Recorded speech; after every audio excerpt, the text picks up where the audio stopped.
RTV app వార్తల్ని క్షణాల్లో చదివే అవకాశం ఉంటుంది. ఒక న్యూస్ పేపర్, ఒక టెలివిజన్ ఛానల్ మీ చేతుల్లో ఎప్పుడూ ఉంటాయి. ఈరోజు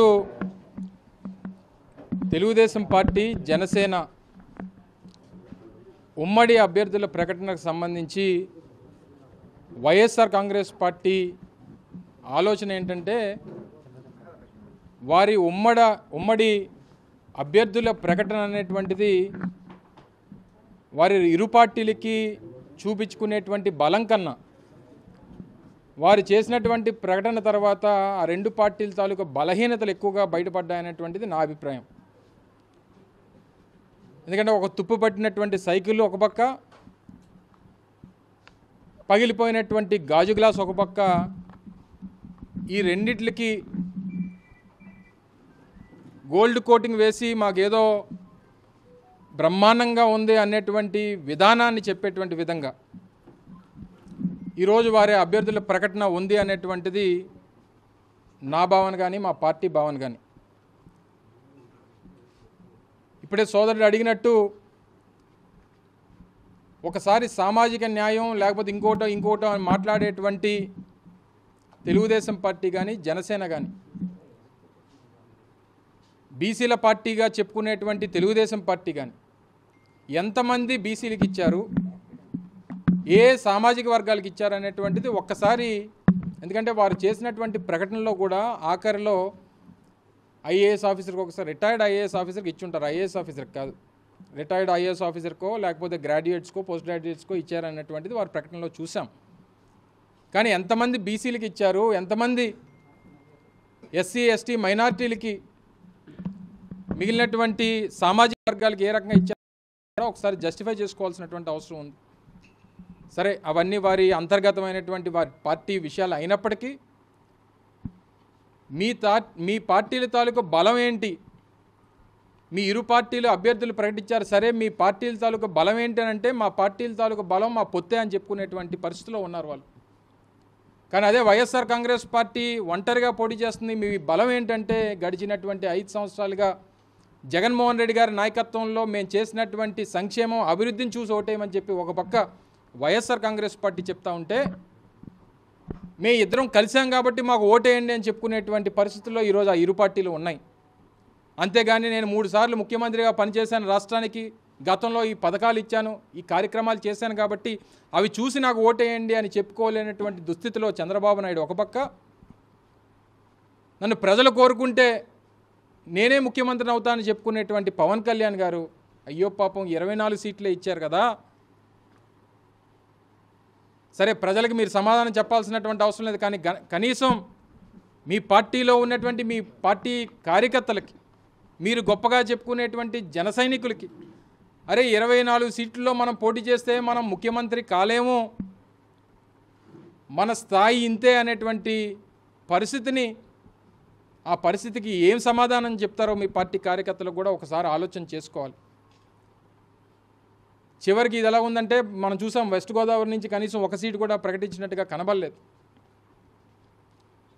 మాట్లాడుతూ 10 సార్లు ఓట్ ట్రాన్స్ఫర్ జరగాలి అనేటువంటి మాట అటు పవన్ కళ్యాణ్ గారు కానీ, ఇటు చంద్రబాబు నాయుడు గారు కానీ ఎందుకు జరుగుతుంది ఓట్ ట్రాన్స్ఫర్? ఏం చేశారని ఓట్ ట్రాన్స్ఫర్ జరుగుతుంది? నాకు తెలిసి ఈ అభ్యర్థుల ప్రకటన చూసిన తర్వాత, లేదా వారు మాట్లాడుతున్నటువంటి మాటలు చూసిన తర్వాత నాకు అనిపించింది ఏంటంటే, కాపుల్ని కమ్మవారు నమ్మట్లేదు, కమ్మవారిని కాపులు నమ్మట్లేదు అనేటువంటి విధంగా ఆ వేదిక కనిపించింది అనేటువంటిది నా అభిప్రాయం. ఎందుకంటే కాపులకి చేసినటువంటి అన్యాయం, వంగవీటి మోహన రంగ దగ్గర నుంచి మొదలుకొని మొన్న ముద్రగడ పద్మనాభం వరకు, పెద్దలు ముద్రగడ పద్మనాభం గారి కుటుంబ సభ్యుల్ని హింసించినటువంటి పరిస్థితుల వరకు ఎప్పటికీ కూడా కాపులు మర్చిపోరు. అయినప్పటికీ మీ తాలూకా పొత్తు వల్ల ఏ రకమైనటువంటి ఓట్ ట్రాన్స్ఫర్ అనేటువంటిది కేవలం కాపు సామాజిక వర్గాన్ని టార్గెట్ చేస్తూ పవన్ కళ్యాణ్ గారితో పొత్తు పెట్టుకుంటే మనకు ఉపయోగపడుతుంది అనుకుని పెట్టుకున్నటువంటి మీ పొత్తులు చిత్తవుతాయి. రాష్ట్ర వ్యాప్తంగా ఎక్కడ చూసినా సరే ఈరోజు జరిగినటువంటి ప్రకటనల తర్వాత, పొత్తుల్లో భాగంగా జనసేనకి ఇచ్చినటువంటి సీట్లు చూసిన తర్వాత ఎక్కడ కూడా కాపులకి కమ్మ వారికి మధ్య ఆ జరిగేటువంటి ఓట్ ట్రాన్స్ఫర్ ఏదైతే జరుగుతుందని చెప్పి అనుకుంటా ఉన్నారో అది జరగదు అనేటువంటిది కూడా తేటతెల్లం అవుతా ఉంది. ఏది ఏమైనప్పటికీ వైఎస్ఆర్ కాంగ్రెస్ పార్టీ ఒకే విధానం గడిచినటువంటి 5 సంవత్సరాలుగా వైఎస్ఆర్ కాంగ్రెస్ పార్టీ ప్రభుత్వం చేసినటువంటి అభివృద్ధి సంక్షేమాన్ని చూసి ఓటేయమని చెప్పి మేము చెప్తా ఉన్నాం. ఇది మా బలం అని చెప్పి చెప్తా ఉన్నాం. కానీ తెలుగుదేశం పార్టీ, జనసేన పార్టీ మా పొత్తులు చూసి ఓటేయండి అని చెప్పి చెప్తా ఉన్నారు. దీన్ని బట్టన్న ప్రజలు గమనిస్తారు.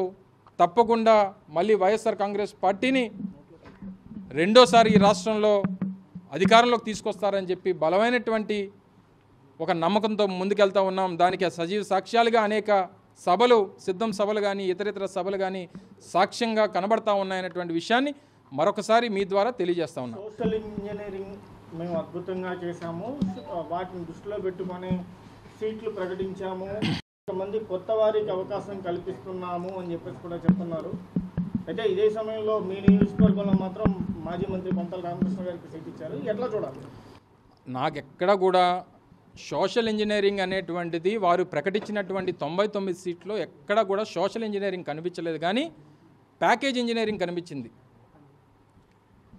పూర్తి స్థాయిలో ఏ రకంగా ఇరు పార్టీలు కలిసి, ఎందుకంటే అనేక సందర్భాల్లో ఇదే జనసేనకు సంబంధించినటువంటి అధినేత మా పార్టీ కానీ మా నాయకులు కానీ మేము ఎక్కడ ఎన్నికల్లో రూపాయి ఖర్చు పెట్టం, ఓటుకి డబ్బు ఇవ్వం అనేటువంటి మాటలు పలికినటువంటి వ్యక్తులు నిన్న కాక మొన్న వారు మాట్లాడినటువంటి మాటలు కూడా చూసాం.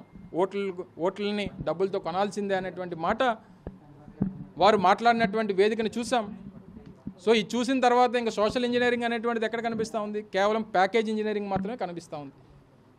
సరే, ఇంక అనకాపల్లిలో ఎవరిని పెట్టారా లేకపోతే ఇంకొక దగ్గర ఎవరు పెట్టారా, వారి పార్టీ తాలూకా వారి విధానం, వారి నిర్ణయాలు ఏ రకంగా చేసుకోవాలనేటువంటిది వారి ఆలోచనలు, ఇవన్నీ మా పార్టీ విధానం, మేము ఏ రకంగా వెళ్ళాలి, మా ప్రకటన కూడా ఇందాక పెద్దలు చెప్పినట్టు గతంలో ఏ రకంగా 175 సీట్లు ఒకసారి ప్రకటన చేశామో, 25 మంది ఎంపీ అభ్యర్థులను ఏ రకంగా ఒకసారి ప్రకటన చేశామో ఆ రకంగానే మా లిస్ట్ వస్తుంది అనేటువంటిది కూడా తెలియజేస్తాం.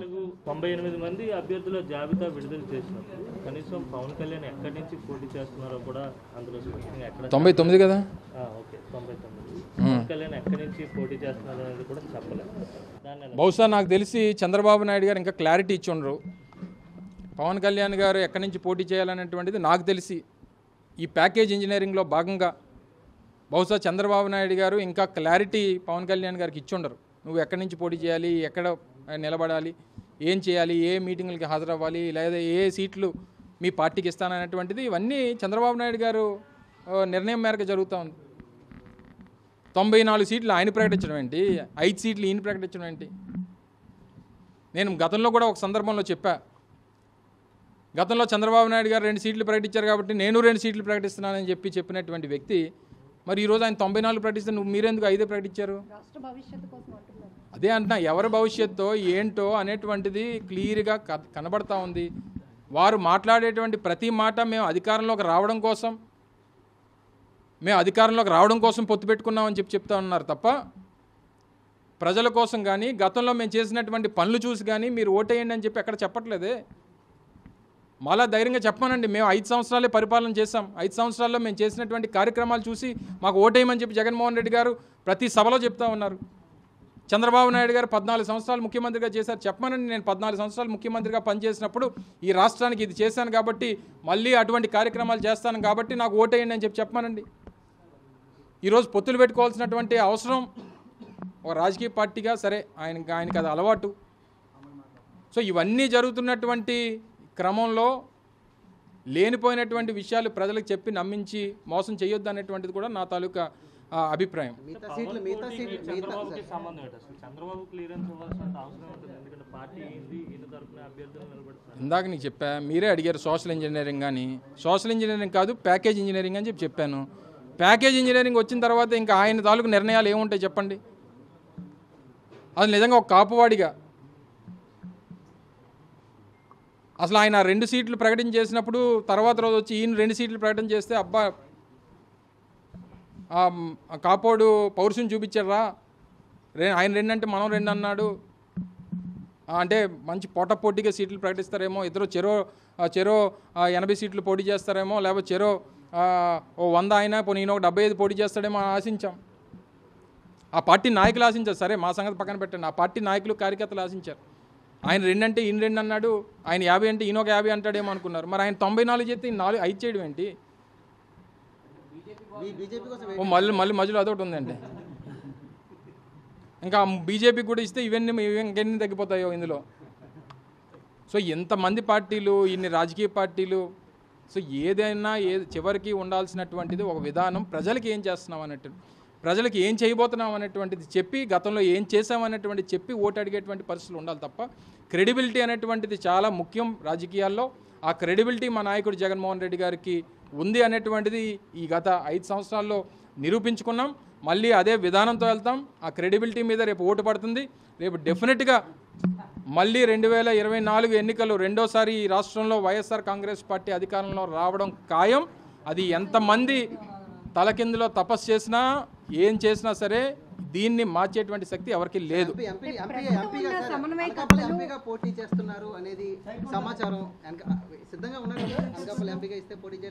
నేను అన్నింటికి సిద్ధంగా ఉన్నానని చెప్పి అనేక సందర్భాల్లో చెప్పాను, మరీ చెప్పా. జగన్మోహన్ రెడ్డి గారు ఏం చెప్తే అది చేయడానికి అమర్ సిద్ధం అనేటువంటిది చెప్పాను. దీంట్లో ఏ రకమైనటువంటి హామీ దేనికి, హామీలు దేనికి? జగన్మోహన్ రెడ్డి గారు ఏం చెప్తే జగన్మోహన్ రెడ్డి గారి దగ్గర నేనేం గ్యారంటీ తీసుకోవాల్సినటువంటి అవసరం లేదు, హామీ తీసుకోవాల్సినటువంటి.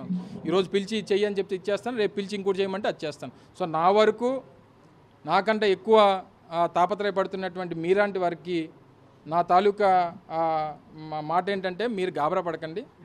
అమర్ని జగన్మోహన్ రెడ్డి గారు అందరికన్నా బాగా చూసుకుంటాడు. అందులో ఏ రకమైనటువంటి సందేహం ఎవరికి అవసరం లేదు. మరిన్ని వీడియోస్ కోసం ఛానల్ ని సబ్స్క్రైబ్ చేయండి, లేటెస్ట్ అప్డేట్స్ కోసం వాట్సాప్ ఛానల్ ని ఫాలో చేయండి, అండ్ లింక్ డిస్క్రిప్షన్ లో ఉంది.